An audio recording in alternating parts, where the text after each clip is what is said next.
busted heroes that you think are in your mind? Is that an ice cream? Picks 2 and 3.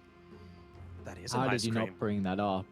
White one, my man. That looks like a, what is that, a cornetto? Is that a drumstick? What's Yeah, going on here? Looks like it. I'm gonna My need guy to, I'm is sliding into his always DMs right now. snacking. He is. This guy is so content. Oh, I love this. He is my spirit animal, okay? The position 5, he's the support. He always seems to find his farm, pops off. I mean, him and me are so alike, you know? Yeah, crazy alike. Definitely, no doubt about it. Yeah, haha, yeah. TI attendee, loves ice cream, that's about it. Plays pos 5. Alright, well, we see a Marcy come through. I'm a little worried. Of course, we saw Anna pop off on it, but you're very capable of playing it both on Zephyr as well as White One. So this is what you don't want to give, especially when, you know, T1, they're going to need to be a little bit more flexible. With they've got first pick, right? They can't finish up the draft with this amazing whiz-bang hero. I'm just keen to see what T1 are looking to pick later on into the TI qualifiers, because Anna's got a few tricks up his sleeve. So does Topson, you know? Like, Topson's been spamming the Leshrac. We saw him play mid-morphling, which basically no one does anymore. Obviously, the laning phase didn't go too well, and, well, if it worked first game, just do it second game. Pick up these two quote-unquote cores, but like I was saying, they could just flex them, so why not? Before we went live, you mentioned Ana Nyx Assassin, and now you're mentioning that Ana has a couple things up his sleeve. Is there something you need to tell us? Yeah, he's a good Nyx Assassin, I'll say that much. He can bring things off from the untraditional position ones. There's a couple others out there, one that I feel like hasn't been experimented with enough in the pro scene. In Clockwork position 1, if you go a really early Aghanim Scepter, it actually does a crazy amount of damage. And there's one other which I'll reveal if it ends up being picked up. Radiant team ban.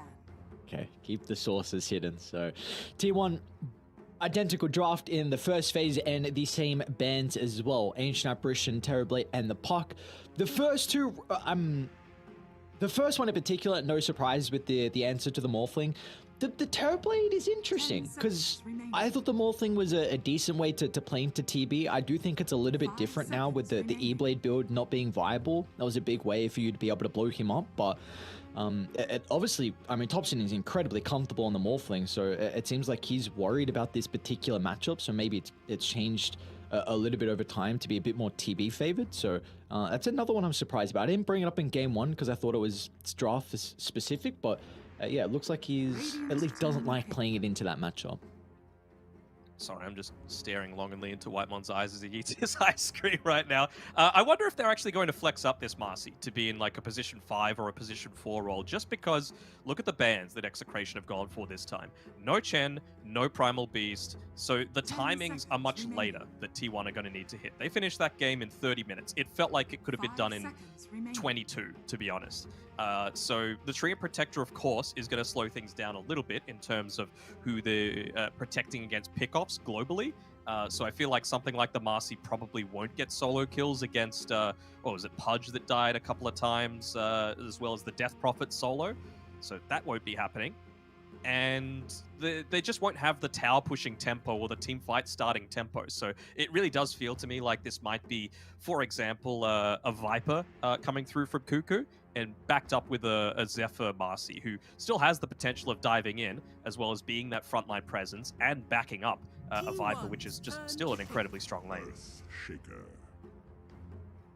Okay, so they also kind of swap up their route of the Death Prophet Tiny, so into one of the other more viable position 4s to play with that Death Prophet. We saw it a lot over at ESL, the major as well in Arlington, so something that Execration going to be comfortable with, and it gives Shanks on a playmaker too. So it's just a question of can you kind of get towards that blink, because again they are a bit more dependent now on Exo to be active and the early item and out of the Earthshaker. Know how I feel about Earthshakers though. I feel like this is incredibly passive. Like, yes, you've gotten rid of a lot of these heroes that can enable the push, but it's still a lot that you're going to have to contest. Like, the team fight is great on Execration, don't get me wrong, but there's the Viper that I was talking about, not just a dominator for the lane, not just a hero that is enabled by having the Marcy paired together with it, but even the Death Prophet, once she gets the BKB, you just Viper strike her, and then who cares? You know, she's going to be a lot slower to run at you, you're able to escape, you've got decent movement on everyone, so I feel like it will just be a really solid counter. So, yep, Viper seems pretty standard to me. Can they afford to go something like, or probably not the Visage anymore, but I just want to see them go, could this be a Clockwork game?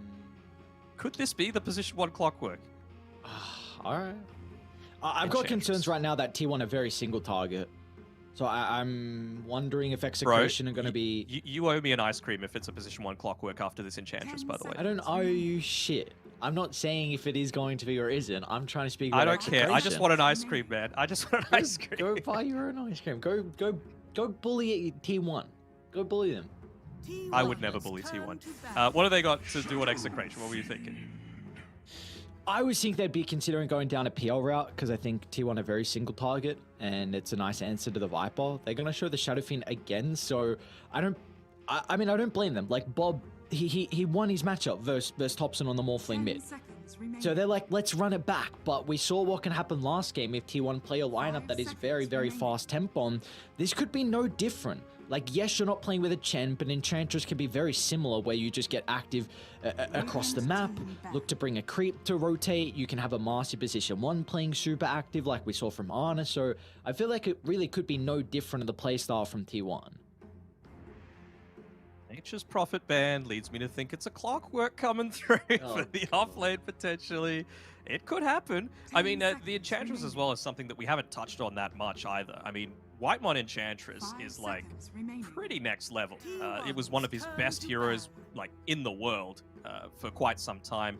Other heroes like that only approach that level for him are like the Lion. So for him to be able to get this hero, which I still think is really strong this patch, this late into the draft is a big win coming through from T1.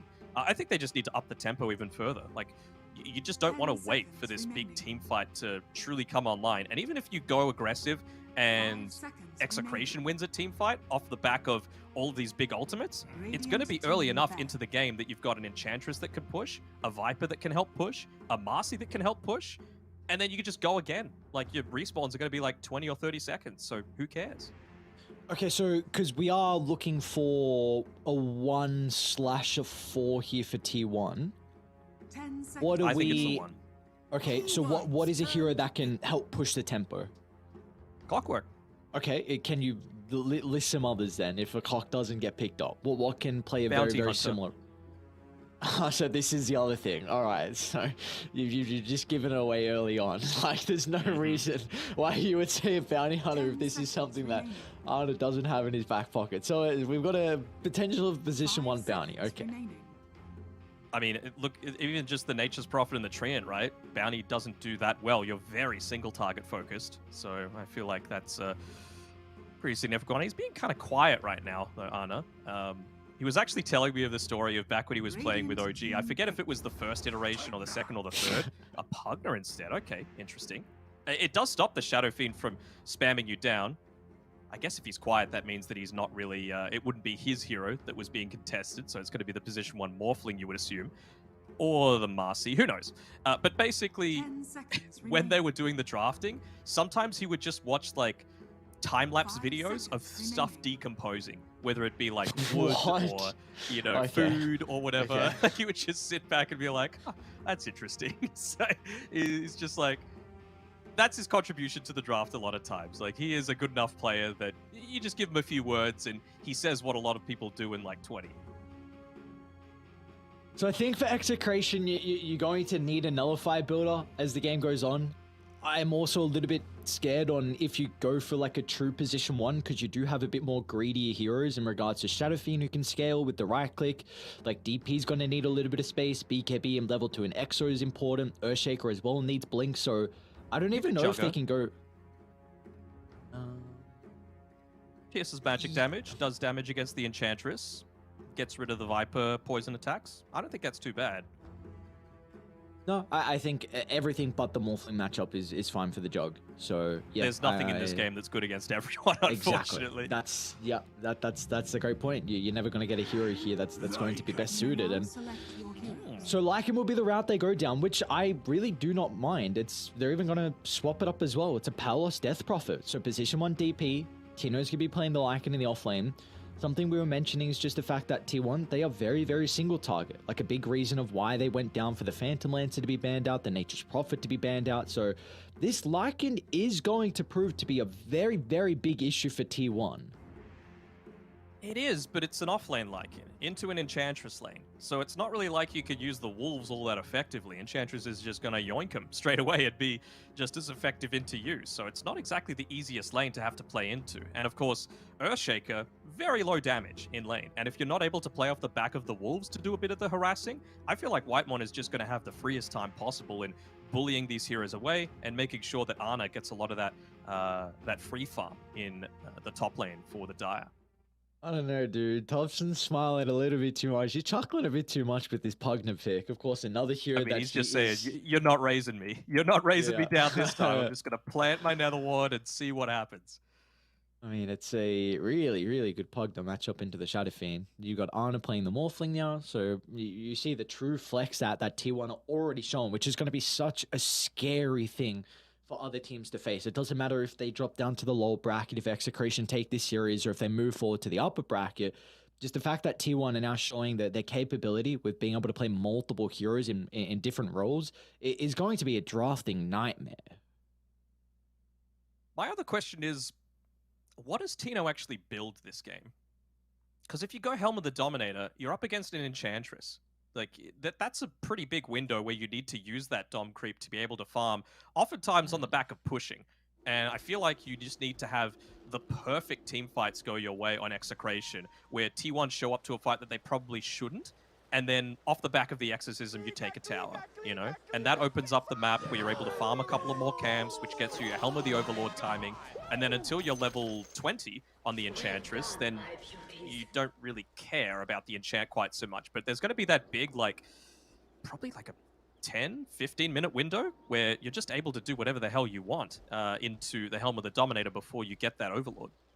That's probably too big of a window. 5 minutes.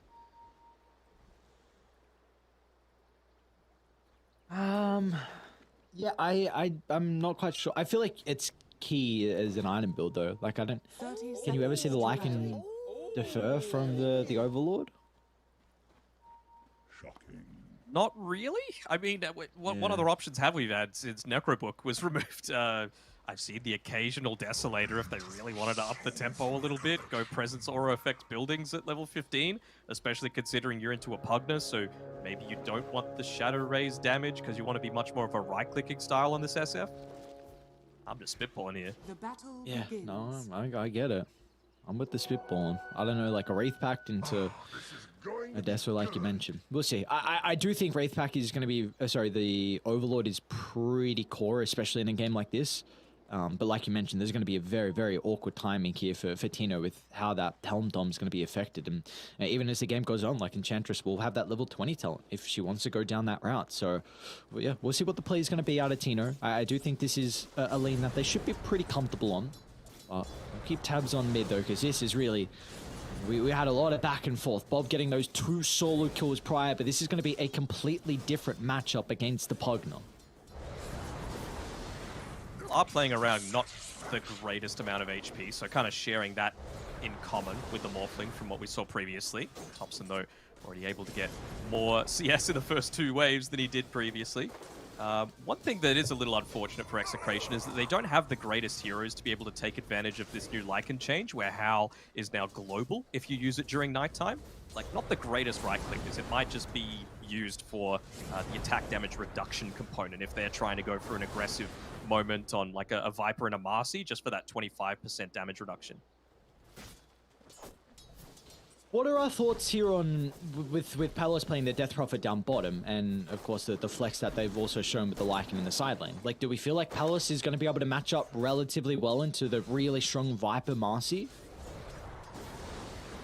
I mean, my thought is that there wasn't really anyone else that would have been able to stand there and fight against the Viper. You know, I was saying Juggernaut was my potential thought just because you had that spell immunity, and with the slows you have some kill threat, but I guess you really don't even against a Marcy Viper lane, right? You're always going to have that extra movement speed to be able to get away just with the rebound.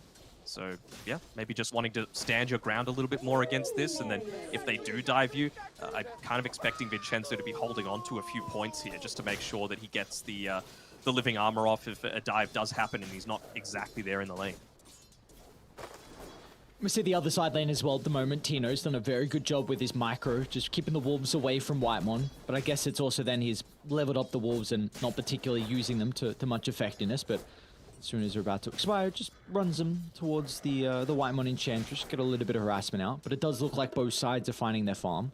But I guess this really favors the Morphling though, because it's a hero that does very much suffer at level 1 and level 2. Mm-hmm. And like I was saying before, Shaker pretty terrible in the laning stage, unless you've got like other stuns or other amount of burst damage to be able to take advantage of someone that's blocked off from the Fissure. Whitemon doesn't care. He's an Enchantress. Like, he just needs to keep ferrying him out, little bits of regen. He's gone full harass mode with his Fairy Fires and multiple Iron Branches.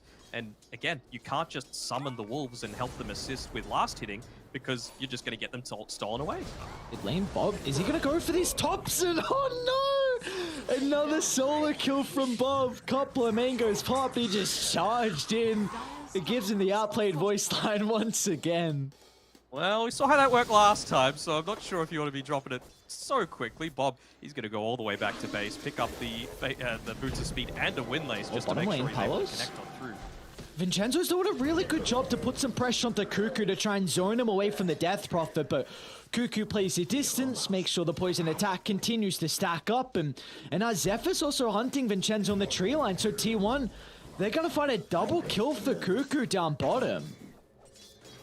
It's a pretty easy lane. Like, there's not that much that a Treant Protector could do into this, and I mean, this is a combo that was being run very consistently all for the past, like, oh no, Danok, he just TP'd back. Palos just TP'd back into the lane. You can't feed over another kill. Zephyr's not going to disjoint the Spirit Siphon until Vincenzo shows up. But the damage has been dealt. Palos doesn't have the resources now until the Selv given over to play this lane. It does feel like you need that 1 point in the living armor. It's real value coming through. That's a T2 tower! Oh my god, thanks to Shanks, that Fissure, just to allow the Shadow Fiend to go onto the tower. And he's getting a bit more vocal this time. I didn't see the double outplayed in game 1. True, coming through. I mean, even when Thompson respawns, he's going to have 5 seconds until he can actually TP there. So he's lost a fair few of these creeps to both the tower as well as the creep wave. By the time Bob's able to TP back, he hasn't really lost anything. So once again, some really nice mid play coming through from Bob. Are you surprised that Thompson doesn't have a point in the Nether Ward? A little bit, yeah. I feel like 1 point's still pretty value coming through.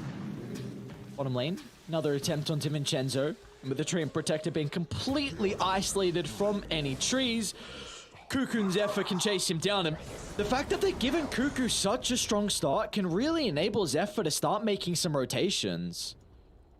Thompson even having to go for the Windlace just to get that little bit of extra movement speed. He's very speedy naturally as a Pugner, but so is an SF. So, actually, Whitemon, he might be in a bit of danger here. Trying to disrupt that a little bit, but ends up paying with his life. And now you got level 6 on Bob to have to deal with, although doesn't have the Requiem leveled up just yet, waiting for the ideal time to be able to do it. I suppose with the Nether Ward, it doesn't really reduce the magic damage anymore, but I feel like with that First Blood, it was so close to being able to get the kill onto the Shadow Fiend with just the damage component that it would have been well worth it. Instead, they're going to go for a kill with a full rotation. Oh, Bobby ran back in.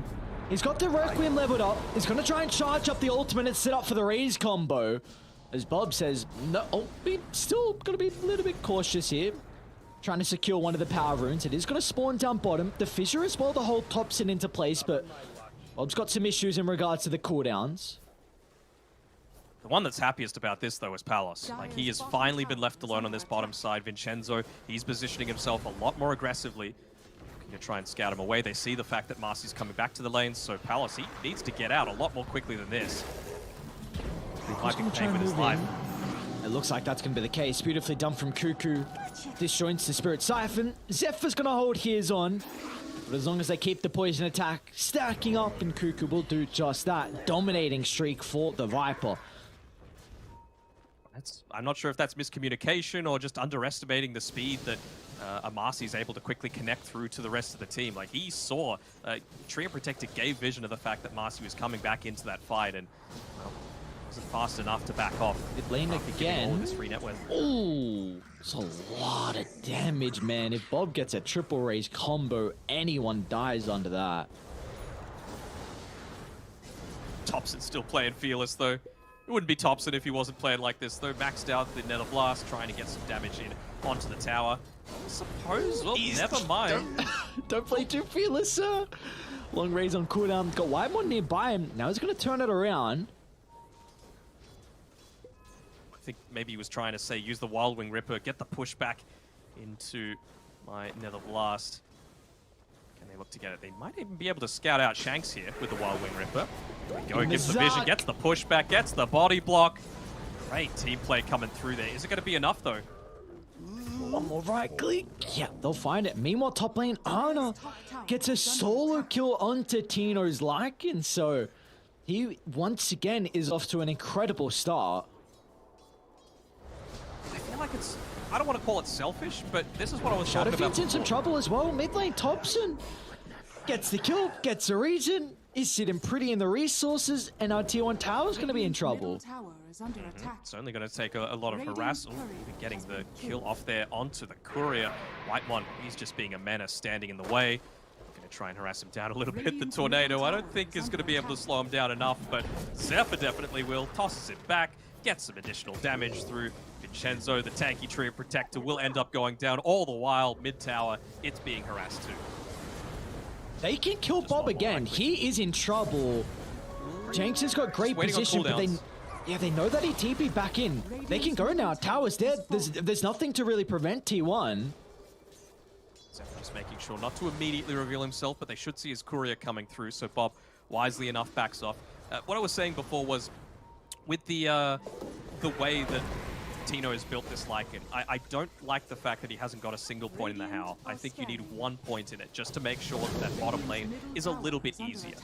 The 8 seconds of 25% attack damage reduction is actually enormous.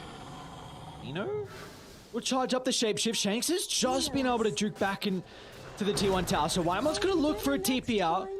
But the fissure is back off cooldown for Shanks. Now, meanwhile, Bob's in a little bit of trouble. Zephyr and Thompson do an incredible job. This duo playing together from game 1 into game 2. We see how difficult it is for Execration now to deal with. And Shadowfiend not having a tier 1 tower to protect him. I've got big concerns now for how Bob's going to be able to play the next couple of minutes. Because we see what happens. Like, if he shows to a lane, Thompson just a couple of spells out. And now Bob, he can't CS. Cuckoo's not used to this at all. He's used to being targeted a lot of the time. And now he's saying, what? I've just got a completely free lane. Give it to me by my Marcy. All the attention's elsewhere. I love it. Of course, Ana, with that solo kill up top, means that they've always got that in the back of their mind on Execration too.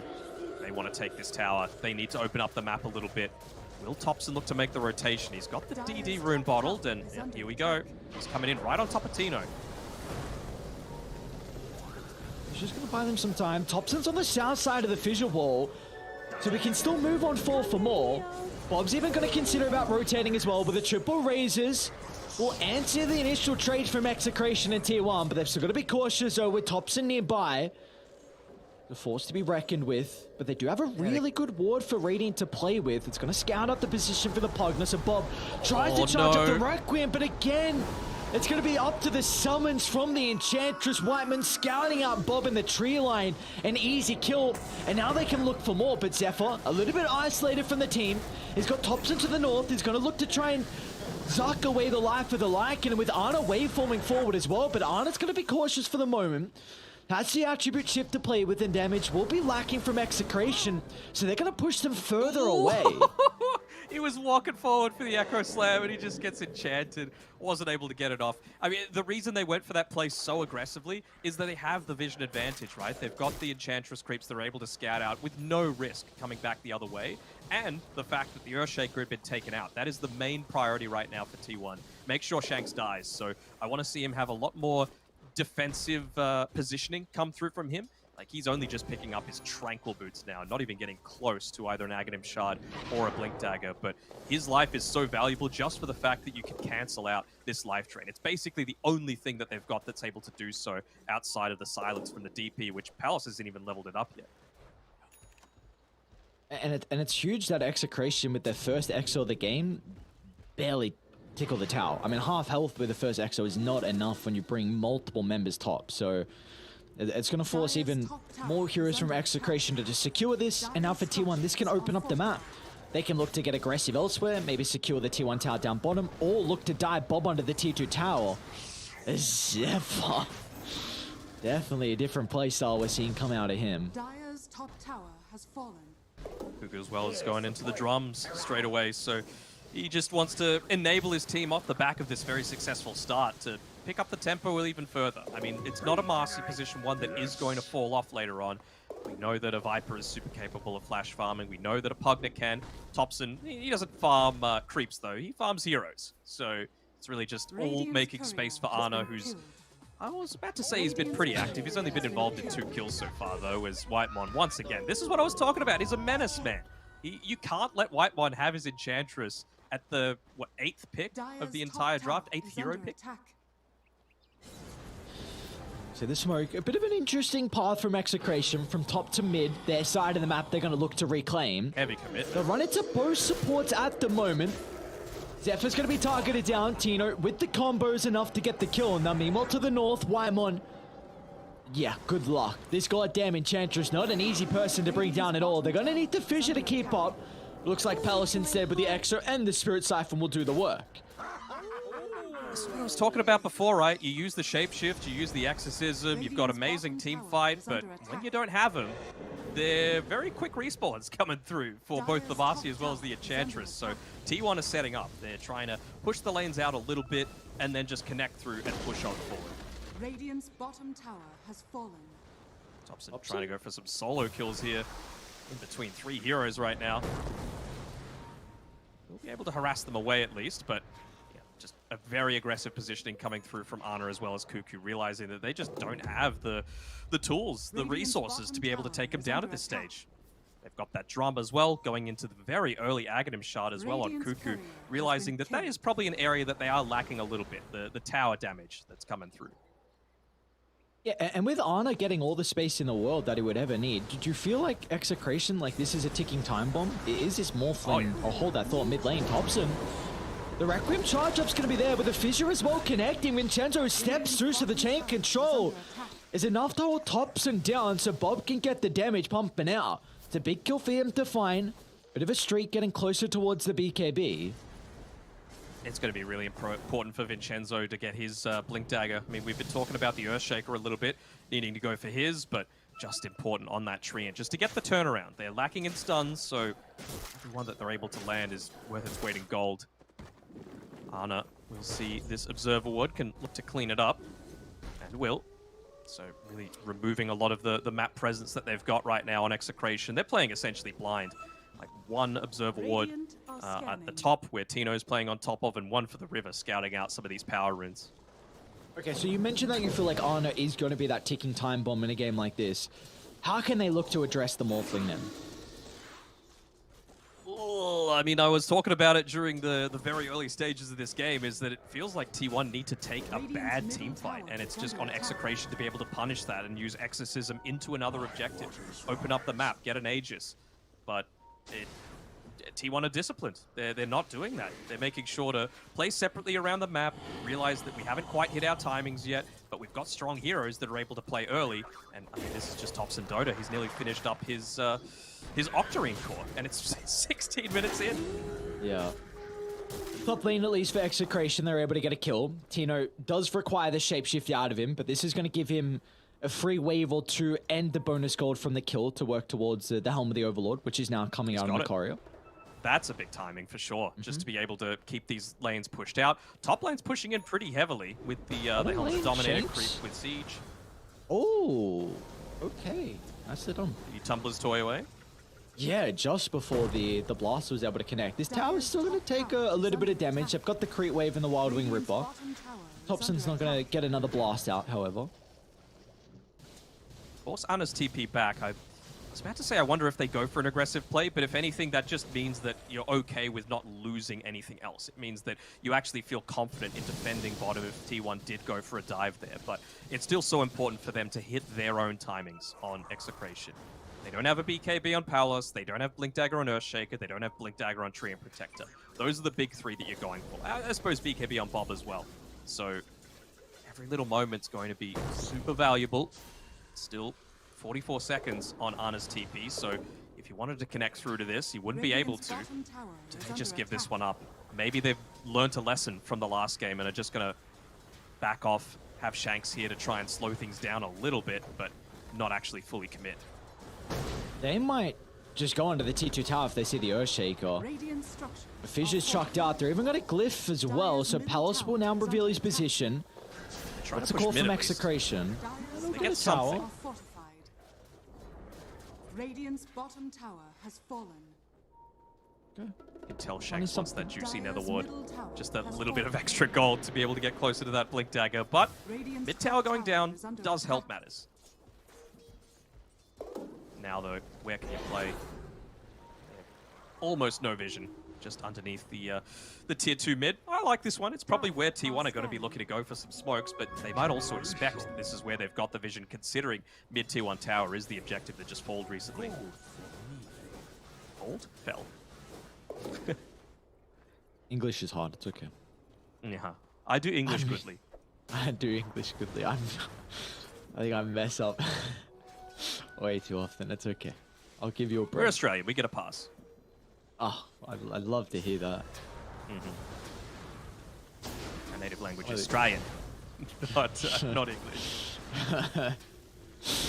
Alright, so from Execration, they need an answer to this T2 tower siege, and well, the backstab, that could be it. Great micro for the Wolves, gonna scout out a lot of the positioning. Look at Vincenzo! Steps to the backline, gets the overgrowth. The control is out, setting up for the Requiem. They've only killed off the Enchantress for the moment, but they'll catch up to multiple heroes as Thompson goes down along with Zephyr.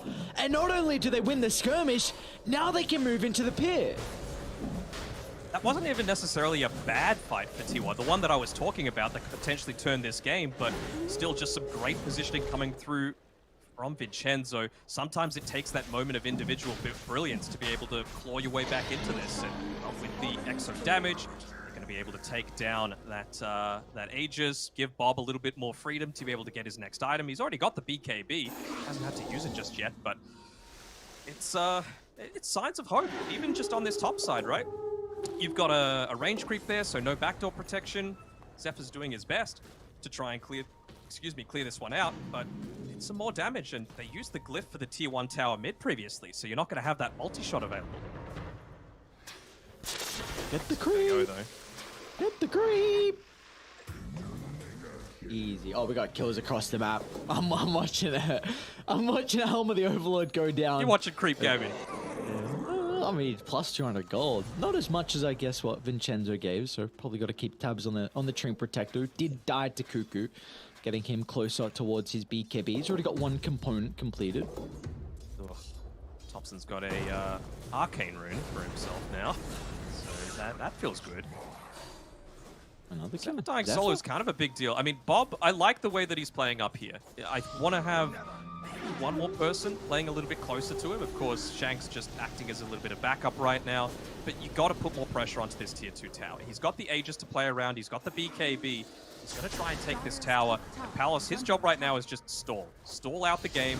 Make sure that you can get a tower or get an objective while T1 don't get anything. But they're pretty far ahead. It only says 2k, but their timings are right now on T1. And Thompson, with all of that cast range, is just able to siege from the tree line.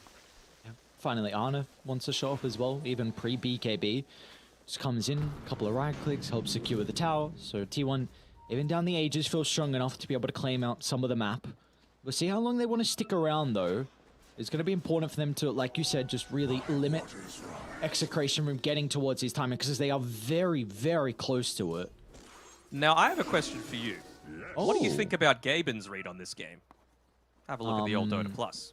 The win prop. Do you want me to look, or am I guessing? Yeah, have a look. Okay. Do you agree? Do you think Execration have a 2-to-1 chance to win this game? I think if it goes really late, they do. But I think T1 are gonna have issues in team fighting. I do feel like this is a lineup that kind of needs to be doing what they are, like hitting their timings and running through a lot of the early skirmishes. But like Radiant do have big advantages in 5-on-5 fights, and I think that's going to be highlighted even more as the game goes on.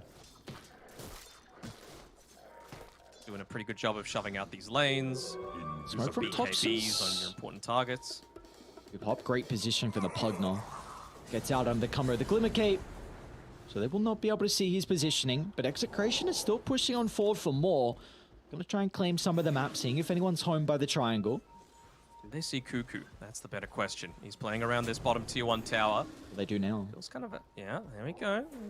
Might be able to get a quick pick off onto him depending on the vision coming through from T1, which is pretty just non-existent on this bottom half of the map.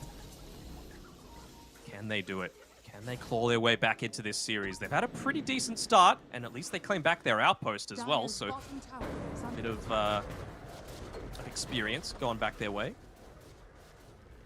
And what do you think about this top outpost as well? They moved the outpost up a little bit, but now it's off the Aegis. It's not right on top of it. Hang on, what? Off the Aegis? Yeah, you see the thing on the ground underneath the outpost? Yeah. Is it it's off a little it? bit too high for me. Yeah. Oh my god, shut up. Tower's being pushed in on the top side. Oh. It's a decent just ghost push coming through. I mean, you've got the Manta style on Ana's Morphling now, so it'll require a little bit more attention to be given over, but it's just T1 maintaining that map control. Wait, what? On my map, it's off the Aegis. Yeah, but on no, what the viewers see, what do you see?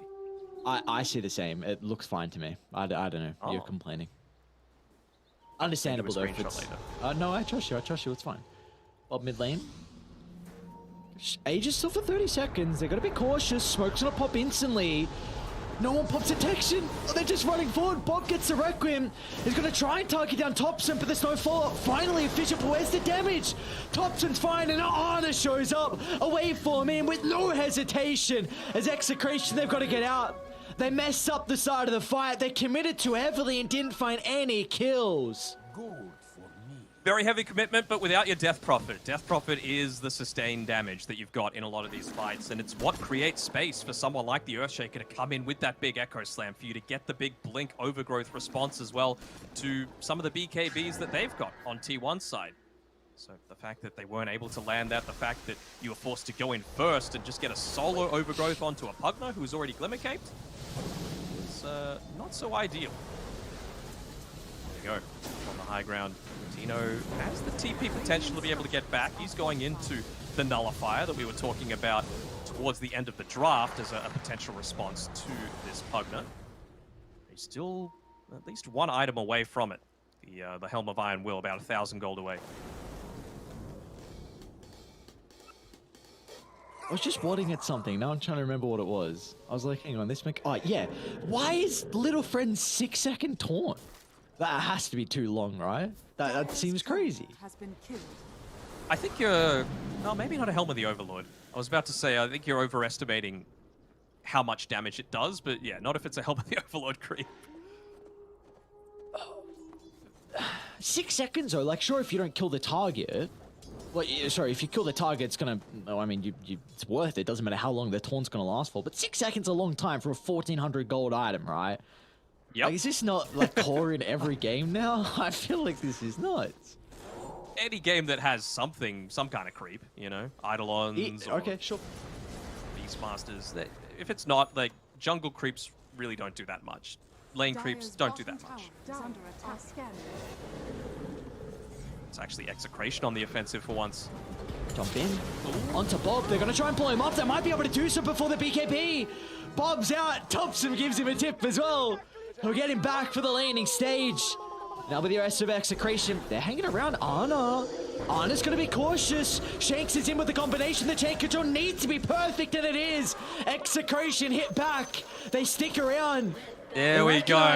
Back into the coming tips. through. Also got the Blink Dagger still on Vincenzo. He didn't pop Another the jump Overgrowth in. previously. Zephyr, we'll see if they can blow up the Death Prophet. Pelos is pretty beefy with the hood activated. top BKBs already? Yeah, Marcy I'm doesn't on. have hers. Charging have to the his. middle. Tier 2's gone, so they don't really have a formation to play with. They can back up to the high ground and won't even be required as Execration are happy with the objective. No one spied the double damage bot yet either. Nice little pickup if you're able to place it in the bottle. Bob, especially if he's the one to get it. I mean, he obviously still had another great laning stage coming through, 8 kills for his team. Doing a pretty solid job. Not necessarily scaling in levels though, that's the big area where he's falling behind a little bit, and he actually did go the presence aura effects buildings that I was talking about before, so really wanting to take any little team fight victory and get more than expected off the back of it. There we go, they're going to be pinging out that double damage rune. Bob starts making his way over. Oh, interesting. Jenks is holding the Tumbler's Toy at the moment. Seen a lot of the Earthshakers play with that, the Eye of the Vizier. That extra cast range is incredible. I mean, we see often it's kind of the max mana is not incredible. It's not Shaker nice, doesn't have a lot to but play with, bro. The fissure from afar Radiant is... Bro, I think you're forgetting that we... Tumbler's Toy gives 200 mana. So he's going to be in 625, minus 20% of that. You've got like 500 mana. That's not a lot. I'm saying this, we saw Slardin prioritize Eye of the Vizier, and he looked incredible on the Earthshaker. So all I'm saying is like, you know, I saw him use it. I'm like, all right, he looked pretty good on it. He's one of the ones that's allowed to play it, though. Yeah, so, he's part of an exclusive list. So what, should we not then be saying like, okay, if Shanks doesn't have the Eye of the Vizier, someone on the exclusive list is using it? He's been playing it all right. He's going to need some like game-winning plays to get onto the true list of allowed to play Earthshaker. So far, as like you said, he's playing all right. We'll see if he's able to continue that, but the damage that they can pump in, all they need on Execration is just to control. That is the main thing. Bob with the double damage rune, almost level 18. Palos, going to be a little bit more dependent on the levels. Really, level 18 is a nice timing key for the Death Prophet, having that last and final point in the Exo. But it definitely feels like, even though there's a 5,000 net worth lead for T1, like they really do have to pay some respect into Execration's lineup. Like this is a team that will thrive in these team fight scenarios. So I was talking about how I didn't like the lack of usage of it in the laning phase, just to be able to help out particularly Palos and bot lane. But Hal being leveled up now and just constantly sending his creeps and his wolves to be able to push out these lanes means that you've actually freed up a big amount of time for Bob as well as Palos to be able to farm up their next item. I really want to see Palos in particular just get into that plate mail if he can afford it. He's holding on to a lot of gold right now, and I'm not sure how valuable a Dust or a Windlace is going to be relative to something else. 5 seconds left on that Roche timer. This is big. So can they find the backline? Can they get the vision down? This is a big wrap around. Scouting out isn't out of the ordinary. They see Arna. They see Arna. They're going to get the fissure, but instead they'll turn to Marcy. An instant pick-off. But Execration, you need more out of this. You pop the shapeshift for it. Tino's going to charge him. Nullify's there. The threat of the overgrowth of Vincenzo doesn't cast it. So Arna just waveforms in, gets rid of the Treant Protector, and now they've got a sentry as well to Bob's location. They're trying to force out an early use of the BKB, but Bob will be able to reposition. But T1, they weathered the storm. They wasted out the shapeshift. They wasted out the double damage rune as well on Bob. They've been using the Ogre Bruiser the entire time to see that they've got this... Look at the charge up, the smoke. Is T1 trying into the higher ground, but Execration, they'll back off. Or Granite Golem, giving his life up for the cause, and well, maybe now they'll feel like it's easy enough to go into this Roche pit. You do have the Wolf here scouting things out a little bit. Gotta get it out of the poison. No. You know everything. Gotta get it out. Oh, there we go. Sentry Ward gets dropped down, so there's not going to be any kind of Aegis deny coming through here. Might be the full team coming through though. Thompson, especially if he gets hit first. Charge up the Requiem from afar. Thompson, they just clip on the fear. They're going to try and blow up the Pogner, but the damage is not there at the moment. Thompson's protected. The D crept out to the north side, and now Bob is getting chased out, but a turn into the crit. They'll kill off the Marcy, but the Overgrowth buying some time, but no Shanks. He misses on the Echo Slam. They needed that ultimate, and our T1, they can charge on forward, targeting down Tino with a Lycan. They'll secure the easy kill. Turning to Palos next is going to be Arna. Fisher's still on cooldown for the Morphling Replicate, so they will not be able to catch up. It's the power of the Netherward, my man. That dealt damage to Shanks when he used the enchant totem there just to try and set up for that little bit of extra stun to go in for the Echo Slam, and meant that he didn't actually have the blink available. So just little things like that. It's the power of the Pugna, right? All this passive damage, disabling BKBs and turning your own strengths against them. Now you got to go up into a second life on Arna's Morphling. Dire's top tower Level is 20 with the waveform attacks, and he's got the Ag Shard that... Pugna He and Marcy literally- still need it. Radiant Oh, yeah, are okay, sorry, he already has his Shard, so yeah, send it back on the corridor. You give this one to maybe Marcy, just to provide a little bit of extra range, I suppose, Dire's if bottom Thompson tower gets caught is out. under attack.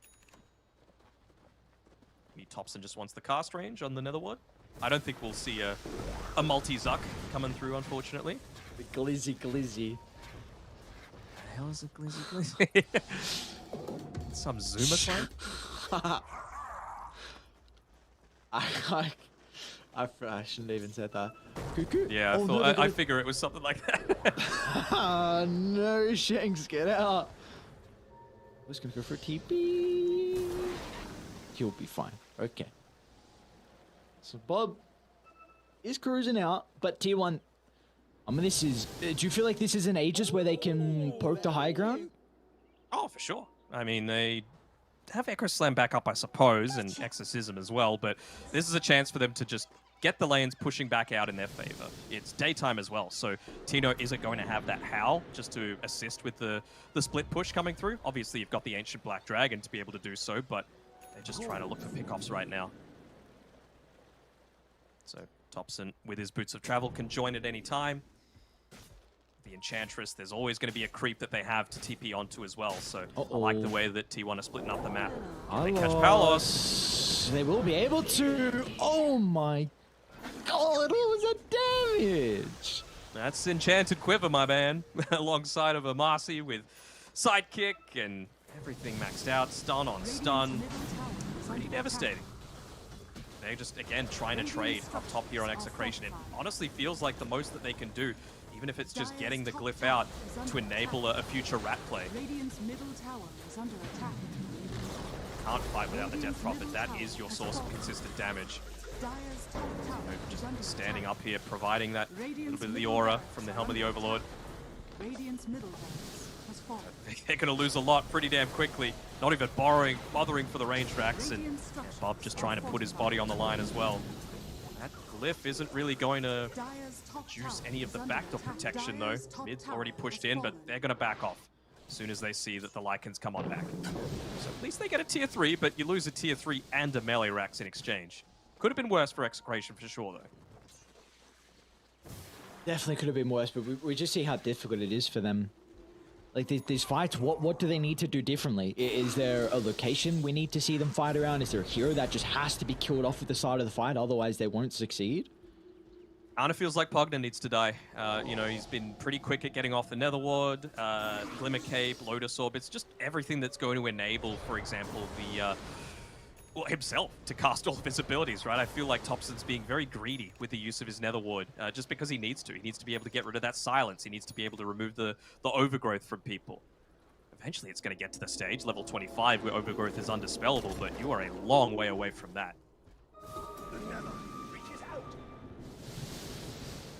Anna, waveform in, threatening Bob and Shanks' position. Bob is keeping up in net worth, but it feels like it's going to be a very difficult task for him to be able to compete in these fights. BKB is something that, I mean, he needs to get a kill, potentially even 2 throughout the BKB duration. He's unable to do so. He's going to have a lot of difficulties with standing his ground. Radiant's time now, bottom though. tower is Backstab. under attack. A little bit of that extra damage potential, that minus armor that they need to really burst someone down. And They've split from Yes. Anna. SF's They're coming back. now. Aegis going to expire in 40 seconds. He's going to wait for him into the tree line. Bob, it's a lot of Requiem damage, so get the first slap, but how do you set up for the second? T1, are they going to be in the neighborhood to protect it for the moment? Arna with the respawn, but instead Execration, they're going to go for Cuckoo. The right clicks from Bob, it's not enough to get the life for Cuckoo, and now Bob is battling over to Arna. It looks like the Morphling's winning out for the moment, but under the cover of the Shadowblade, Bob will be able to get out. Meanwhile, Palos has killed off Cuckoo, so Execration. Beautifully done. They get the Aegis and the life for the position 3 on T1.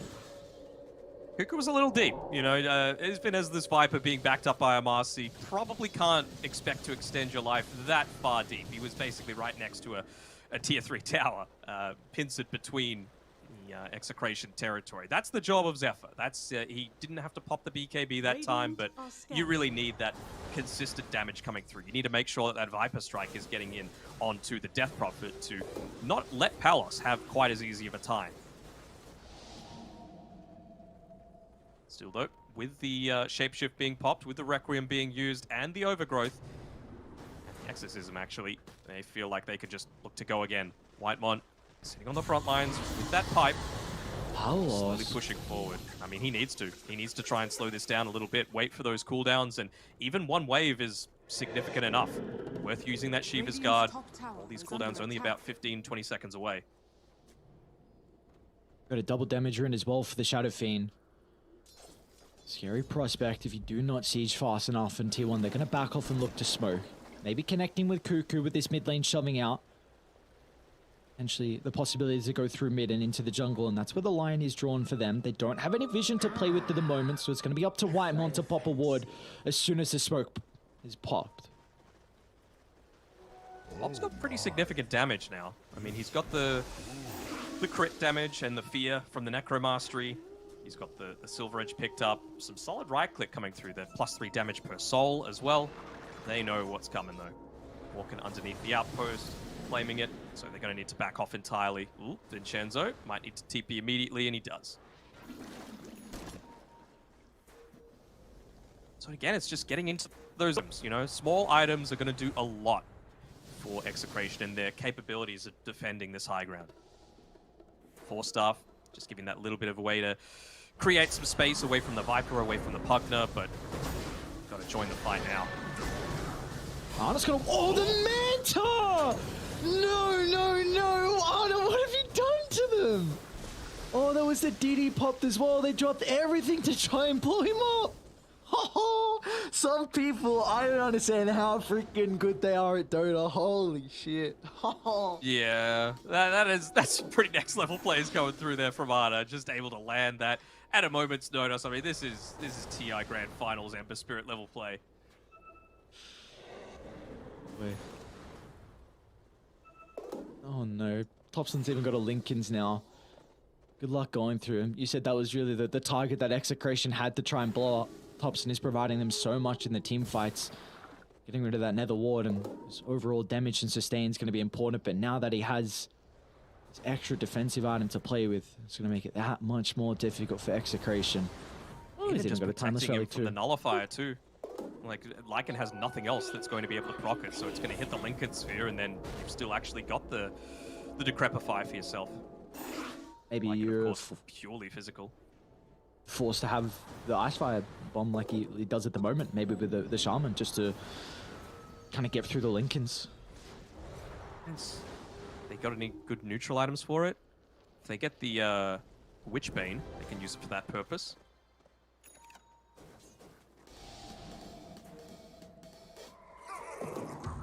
10,000 net with Top's lead pushing though. in a little bit though. Yeah, they're going to be forced to go back. Dire's Bob, top barracks are under attack. what's the call here for the Shadow Fiend? Does he reveal his position? Maybe looks to clear the wave and get out. His head's into the They moment. should know doesn't he's see there. T1 Yeah, on the they're map. pinging out. They saw it on the creeps, the presence of the Dark Lord aura, so they know that Shadow Fiend's waiting there. Biding his time, hoping that someone comes out solo. Of course, Thompson would be the dream, considering he doesn't have buyback about 800 gold away. Instead, Bob just shoves out the lane. He's going into the Satanic next, which I understand. Like, previously when he's popped the Requiem and he's tried to stand and man fight, it hasn't been all that successful. Actually, it's going to be the Chen creep. Sorry, the Enchantress creep that ends up scouting out Roche first. And this is with Execration standing completely around it. So they're going to have all information of exactly where Execration are looking to play. They've got the vision for this. Does Palos have a TP? Not for 19 seconds. So he needs to start booking it up towards the Roche pit. Arna's going to have an MKB for this next team fight as well, which is incredibly important to deal with this evasion from the Shadow Fiend. So Bob, he's not going to be free to be able to duel the Morphling now. We'll see Oh, Whitemon. he's 5 gold away. Blitz Knuckles still needs to be picked up. It's such a tough call for Execration to make. If they continued taking Roche, they probably would have killed it off before T1 was able to get there. But now they've had this Centaur time to Corsa. smoke up. I mean, they want to pick off Palace. He is the one that needs to be going down. Well worth The popping Sage BKBs said. for.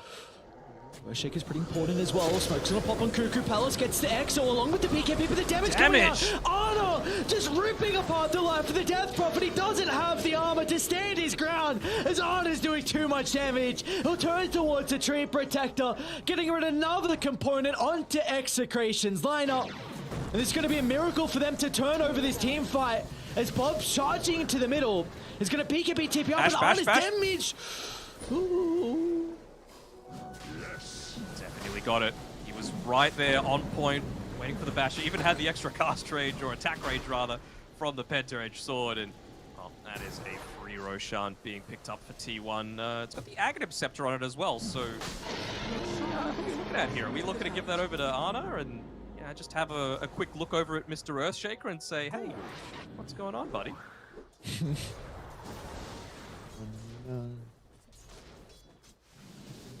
Alright, you got Aegis on Ana, Scepter on the Morphling, like you said, and Cheese on Thompson as well. So another defensive toolkit. They are eyeing up Thompson down bottom. Radiant's top tower. He's got the is under detection attack. coming up. Bob's gonna try and backstab the Pugna. A very awkward position from Thompson to play, and we'll see what he's gonna be able to do 1v2. They're able to deal with the Decrep, Requiem out, and a big kill for them to find. But that is Shapeshift along with Requiem forced, and this might free up the siege now for T1. There's not going to be Jump a pesky in, Netherlord Zephyr. there either. Oh, he doesn't get the toss back. Palos just to the south side. He's going to be okay for the moment. Doesn't want to pop a BKB. Great nerves are still here from Palos to hold that magic immunity.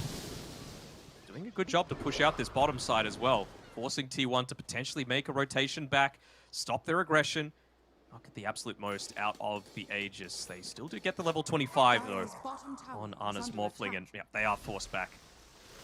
Losing a tier 3 tower in the process as well, so the Execration, for the 16k that they're behind, they're still doing a pretty decent job of being able to draw this one out and play around the strengths they have, which is all of these big teamfight ultimates.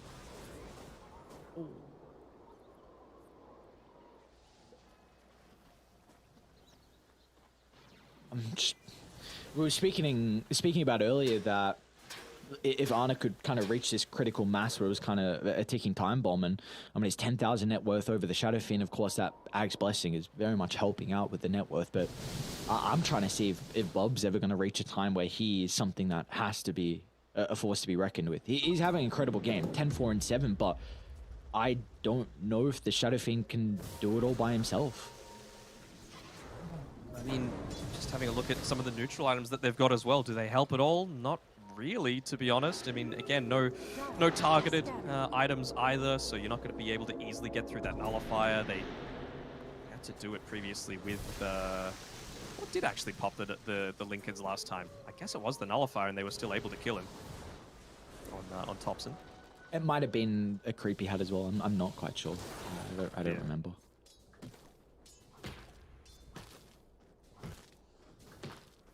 We'll see. Nebworth leads holding out for the moment. This Aegis Execration are doing a very good job at splitting up the side lanes. They only have to wait another 2 minutes until that Aegis is going to expire, and they're even threatening Thompson up top. Considering about maybe making a play, but just happy with keeping the lane shoved out. Plus 250 for Thompson, easy money. That range racks is starting to take a little bit of harassment. I kind of want to see, of course it's important for him to hold buyback on Tino, and well, bottom lane is actually starting to get shoved in. Just under 2 minutes left on this Aegis. You've got double siege creep wave protected by the pipe aura just to try and siege into this. Someone needs to TP back. I don't think you can push this back just with Bob and Palos on their own. Oh no! Might lose the first life with the With the fear. Ooh, very close. Tino's still up here. They're really trying to bait out a move from Thompson to come down to this bottom side. Well, pops the Satanic, back at full HP. Another creep wave coming through. Power slowly getting healed up. Would be enough. Palos. He's gonna waveform in. Minute left on the Aegis. They'll get the tier 3 tower, and looks like they're gonna look to reset after that for tier 1. Next creep wave coming in shortly. They've got mid pushed in as well. Someone on Execration will be forced to try and deal with the mid lane. Maybe when Bob reveals this moment where they feel like they can push on forward. I mean, for everything that's happening, they haven't actually lost much on Execration's side. So 40 seconds left on that Aegis. Oh, they commit the Echo for it. Maybe it's going to be the Requiem forward with the respawn. Bob needs to be perfect with the timing, and it looks like he is, but the damage, it's not coming fast enough. Ana pops the BKB and just turns it around. They never stood a chance into the Morphling, but maybe off the back of the buyback, T1 need to respect this. As Vincenzo, though, he doesn't have the overgrowth to work with. It's going to be off the back of Palos, just running into the middle. They're going to be cautious, though. Inside the base, waveform in. Shanks with the pushback, but the damage isn't there. Ana's gonna be okay, steps outside the base. They are getting ratted though. T1 need to address this. Tino's going for tier 4s. They hold him back. That's the question. You want to try and call the fear catch to them the on the vision once retreat? again. Beautiful force. Just solo. Zephyr's able to hold them back. Costs him a buyback, but I think you're going to be very happy of Tino. Be a little bit careful here. Pops the shapeshift just to be able to try and run, connect onto a few waves and assist with the push on forward. If you're just trying to take another tier 3 solo, and it'll be successful. Ooh, this is a scary TP. That's a long TP. 6 seconds up towards the top side, and he's successful. Easy bounty ring. Yeah, he's going into the Desolator eventually as well. Really just realizing that, well, full Rat Dota is the way that we're going to win this game. The buybacks hurt a lot on Shadow Fiend as well as the DP though. Like, just to not have that backup. Also, oh, he actually finished up the Satanic off the back of that that previous fight as well. So I was kind of expecting Bob to still be a bit short. He needs that level 25. Just that Shadow Rays to apply the attack damage could be absolutely enormous for them to be able to turn this one around.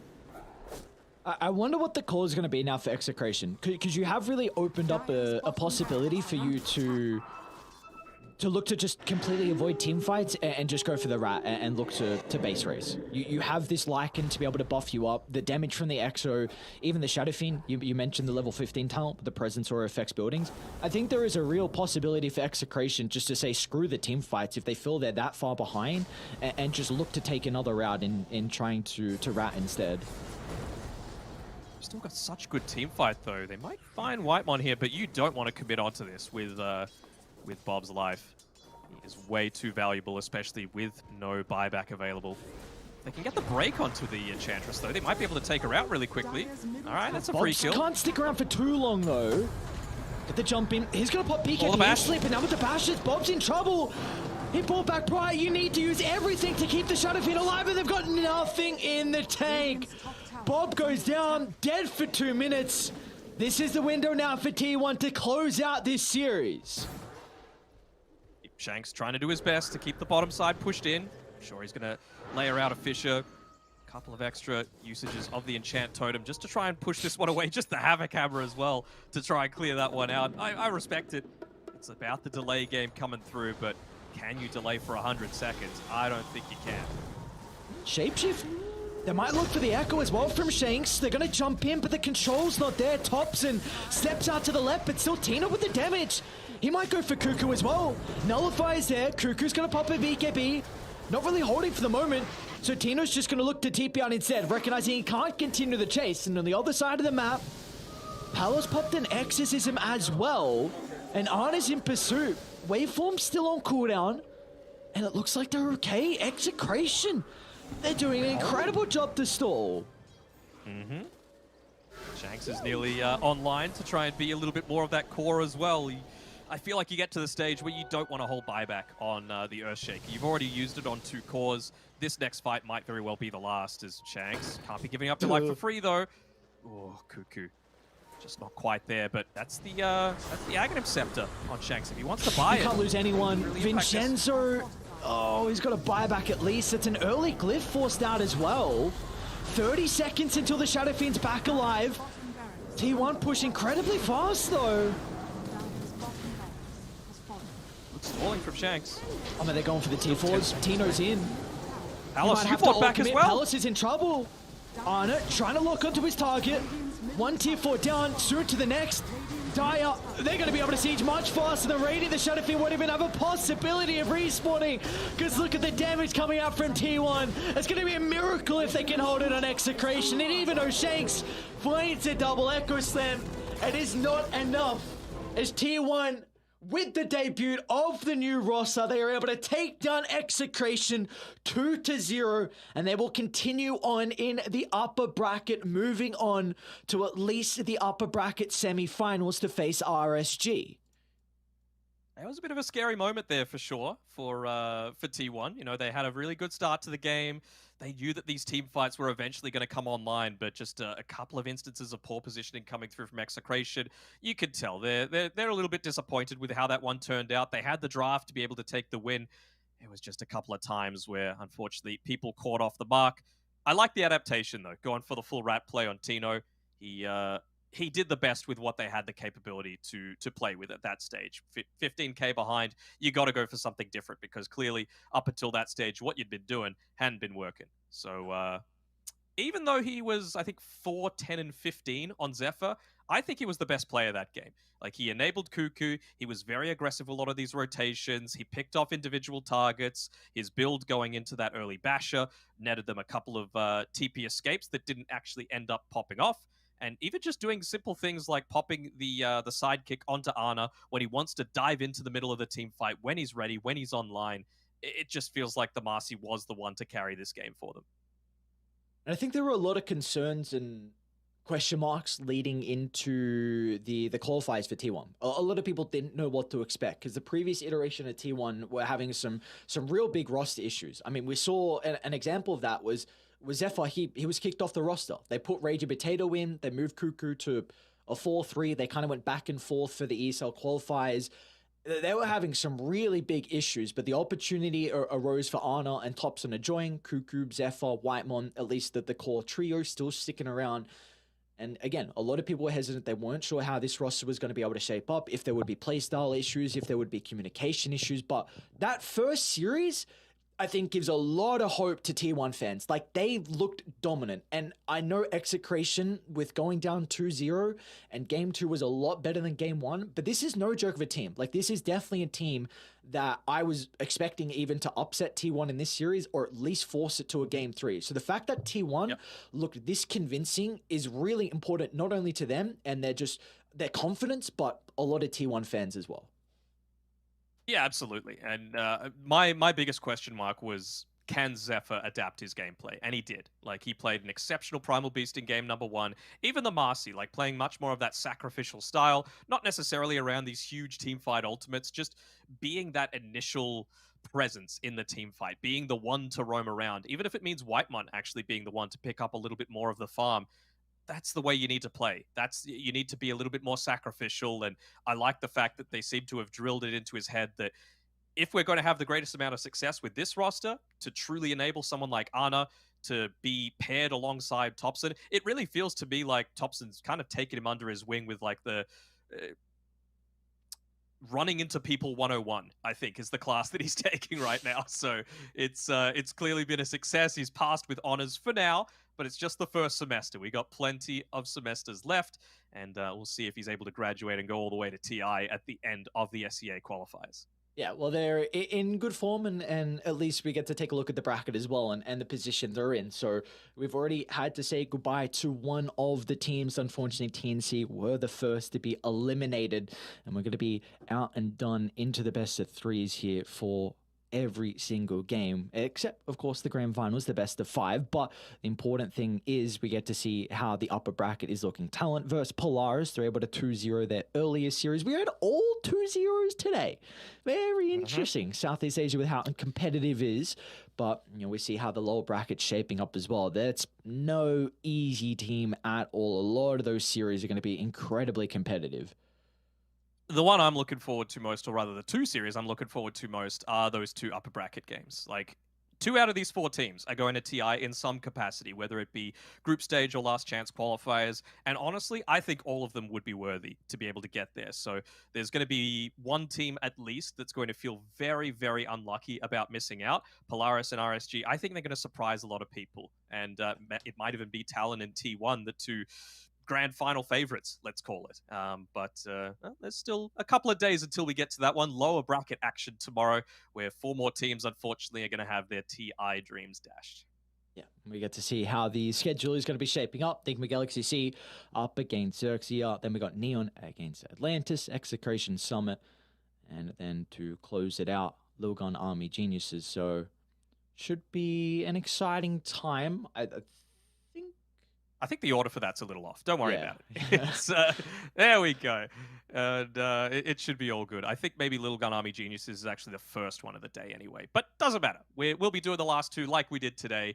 And I'm excited. I'm excited to see how this continues through. Obviously, we've got 4 regions that have already had people qualify through to the group stage as well as last chance. You got Western Europe going on now. And you've got SEA, of course, to be able to begin tomorrow. So for everyone, thank you very much for tuning in. I'm excited to see how the rest of this pans out. If we get to see some Ana Clockwork, some Ana Bounty Hunter, or even the Nyx Assassin come through, we'll have to wait and see. But for tomorrow, lower bracket action, I'm really excited. You got anything else, Aries?